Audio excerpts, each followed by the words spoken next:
All right, I don't know how we've gotten to this point. Seems like a lot of the things we're trying out today is just a rip off of another product. So today we got like the imitation Apple Watch. I mean, why is it interesting? Because it's 40 bucks. For the most up-to-date price, go ahead and check the link in the description of this video. Shout out to the guys from Persistent Culture for sending me this shirt. You know, even though it was just a shirt, they really impressed me with their customer service and the way that they packaged everything in that box. Go ahead and check them out. Second link in the description of this video. All right, so you're like, it's 40 bucks, who cares? Is it worth it, right? It's funny how it goes from like this really nice watch and then they kind of give you a little taste of what's to come. It opens like an Apple product, and that's the first thing you see right there. I mean, as far as first impressions, it looks like the real thing. But I mean, we've been burned before, who hasn't? Don't need to remind you guys about those $30 earbuds we reviewed.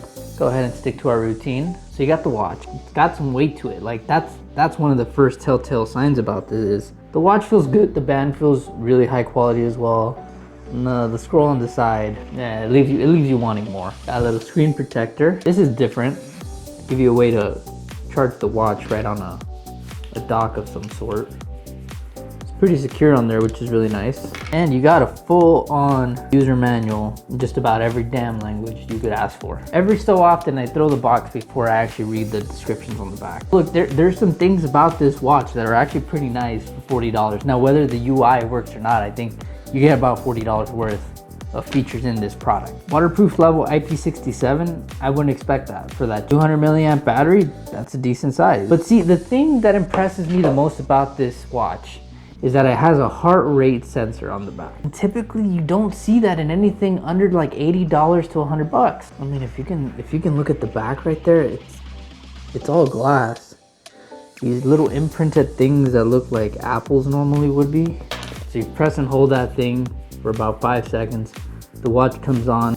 The screen is an LCD and it doesn't look bad, but it doesn't look great. So you have these 4 screens that you can choose between.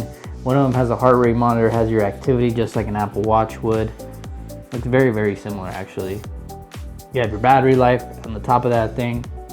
The next screen actually gives you a little bit more detailed information, but stacked out in a way that's not so clustered between everything. And then finally, the last screen is just a watch that you get to kind of look at right there. So I'm timing it, and the thing that I am not enjoying so far is that it turns off after about 2 seconds. Maybe that's right out of the box, not sure. Let's go ahead and download that app.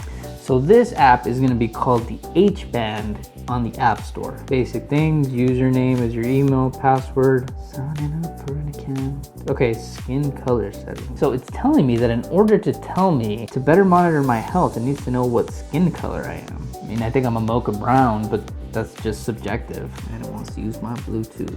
Okay, so this is the part where it's scanning for the device. It's gonna find it on here.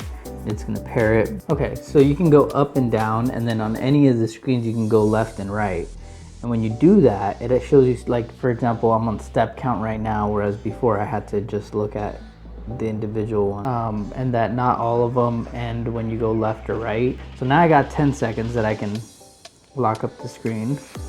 My brightness, I'm gonna turn up so I can actually see it. So to go through your settings, go to any of the screens, as you can see on here, you're gonna go left or right, whichever one you prefer, but you're gonna get to this screen where you see all these little icons. You go down and you go to set, and then all of your settings are right there. The one thing that I have actually been wanting to see is my heart rate, because I love knowing if I have a decent heart rate or if I've just kind of let everything go to hell recently. What am I at? 73 beats per minute. See, I prefer to be somewhere around like 60 to 50. That's actually a little high. I'm not too happy with that.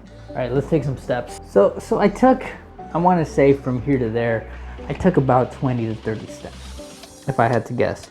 It only tracked about 4 of those. Updates. So as I'm doing this, my step counter actually updated. So it looks like the steps are not in real time.